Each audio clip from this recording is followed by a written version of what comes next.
Coucou tout le monde, j'espère que vous allez bien et donc c'est parti pour la présentation des jeux vidéo qui sortiront cette semaine ou qui sont sortis la semaine dernière comme il n'y a pas eu de vidéo. On commence tout de suite avec le Tour de France 2020 sur PS4 et Xbox. Comme actuellement c'est censé ou ça devrait être l'événement en cours en France, ils sortent tous les ans avec un jeu vidéo pour les amateurs du genre de vélo, où vous allez donc à la fois faire les différentes épreuves avec votre personnage, devoir gérer votre équipement, votre équipe et avancer pour remporter le maillot jaune au bout de toutes les épreuves.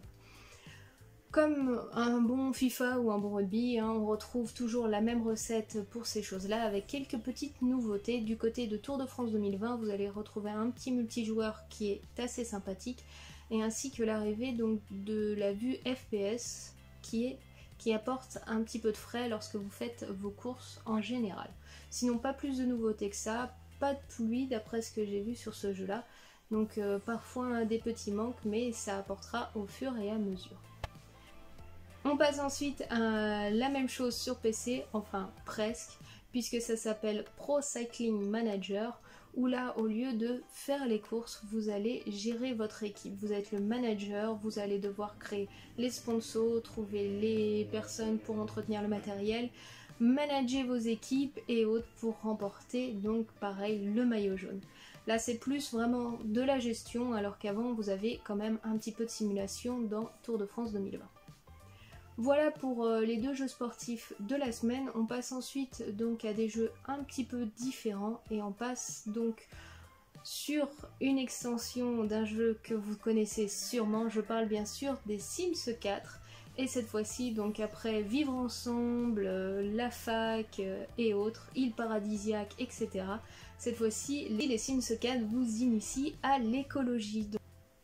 Donc vous voici avec votre personnage de retour à Evergreen Harbor, où vous allez donc devoir construire une maison écologique, avoir des règles et autres situations 100% écologiques et initier donc vos chers voisins à l'écologie, à plus de respect de la nature, le recyclage, les éoliennes, etc., etc.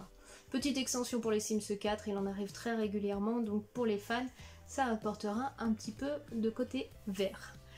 On passe ensuite à des jeux qui arriveront sur Switch. Je commence par Outer World qui était sorti déjà sur PS4 et Xbox, que vous retrouvez donc à présent sur la petite console de chez Nintendo. Outer World, pour ceux qui ne connaîtraient pas ou qui n'auraient pas vu la première présentation que j'en avais fait, c'est un jeu RPG FPS où votre personnage est donc réveillé de sa cryogénisation, si vous voulez, et il arrive donc sur la nouvelle planète qui doit être colonisée pour survivre et autres. Et vous êtes un petit peu balancé comme ça avec vos statistiques que vous aurez choisies tout au début du jeu. Vous allez avancer, ramasser des matériaux pour vous construire armes, armures, nourriture et autres pour survivre sur les différents mondes de cette nouvelle galaxie que vous allez pouvoir parcourir. On passe ensuite à un jeu qui s'appelle 51 Worldwide Game, où vous allez donc retrouver beaucoup de petits jeux qui sont assez sympathiques. C'était un petit peu le Wii Sports de l'époque ou autre, mais encore plus riche et plus agrémenté, où vous allez retrouver donc tout ce qui est billard, mahjong, bowling, solitaire, jeux de cartes, jeux de loi, petits chevaux, enfin bref, 50 jeux tirés du monde entier qui vont pouvoir vous agrémenter. Vous pouvez jouer donc à 4 joueurs en local ou même avec d'autres joueurs en ligne si vous le souhaitez. La liste est très longue. Si vous aimez ce genre de petits jeux comme ça pour passer le temps entre amis ou vous seul dans les transports ou autres, ça reste une petite cartouche à ajouter à votre console pour pouvoir vous divertir sur, comme je vous l'ai dit, énormément de jeux. Je pense donc billard, bowling, mahjong, solitaire, bataille et autres jeux qui pourront vous occuper pendant quelques heures.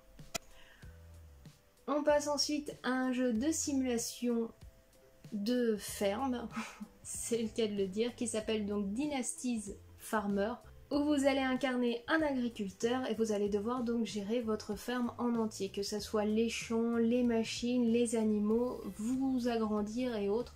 On reste sur la même base de simulation de jeu, de gestion de ferme et d'environnement, où vous avez beaucoup de choix et beaucoup de possibilités. C'est un énième farming simulator, mais voilà, dans un autre genre dans le style si vous aimez.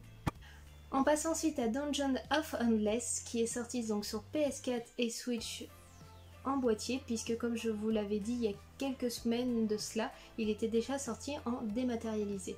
Le principe du jeu c'est simple, ça combine donc du tower defense et de l'exploration.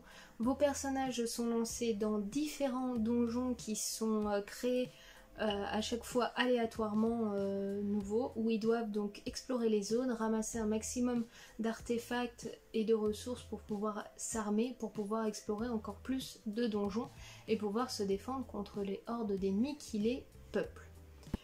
On passe ensuite à un jeu pareil encore à la fois de conquête et simulation qui s'appelle donc Stellaris, édition console sur PS4 et Xbox, où là pareil vous vous retrouvez plongé dans la galaxie, vous allez créer votre race ou suivre des races différentes d'aliens et devoir évoluer dans cette galaxie, soit en vous alliant pacifiquement, soit en conquérant les différents mondes qui peuplent votre galaxie et vous étendent de plus en plus. Voilà, donc là on est vraiment sur la gestion, simulation, où votre but étant d'accomplir un maximum les missions données soit dans le mode solo, soit en multijoueur, de créer votre race et d'étendre votre population ou d'évoluer comme selon les lignes directrices que vous avez mis à l'origine de votre création de peuple. Et enfin on passe donc sur un dernier jeu qui s'appelle Spirit of the North sur PS4 et Switch. Je vous en avais aussi parlé il y a quelques temps puisqu'il est sorti en dématérialisé et je vous l'avais conseillé car c'est vraiment un magnifique jeu poétique qui vous amène en voyage et qui est juste sublime. Donc à première vue c'est un jeu qui n'aura aucun dialogue. Vous incarnez un renard qui se trouve donc dans les belles plaines islandaises et qui va se voir lié à l'esprit renard des étoiles qui est en recherche donc du peuple nord qui a disparu. Ça mélange à la fois culture nordique et mythologie et à la fois exploration donc des pays islandais qui sont juste merveilleux. C'est fait pour voyager, vous avez juste à admirer, à vous poser, à résoudre les différentes énigmes qui s'offriront à vous pour essayer de savoir ce qui est arrivé à ce peuple mythique nordique. Mais pas d'aide d'un côté d'une personne qui vous parlera, rien, juste il faudra explorer un petit peu partout, avoir la curiosité de tout découvrir et de tout voir pour pouvoir résoudre cette énigme. On en a terminé pour la présentation des jeux de cette semaine, pas grand chose de très lourd effectivement, à part pour les amateurs de vélo avec donc Tour de France 2020 et Pro Cycling Manager sur PC. Mais voilà, il va falloir attendre dans les semaines à venir, je sais qu'on a un The Last of Us partie 2 qui devrait pas tarder à arriver, on aura du Bob l'éponge et plein d'autres choses pour le mois de juin, ça revient en douceur donc soyez patients. En attendant, vous dans les commentaires, n'hésitez pas à me dire ce que vous attendez pour le mois de juin, si là dans les jeux que je vous ai présentés quelque chose vous intéresse, et nous on se retrouve donc la semaine prochaine pour la présentation des futurs jeux. Je vous souhaite une très bonne fin de semaine et je vous dis à très bientôt. Ciao, bye bye!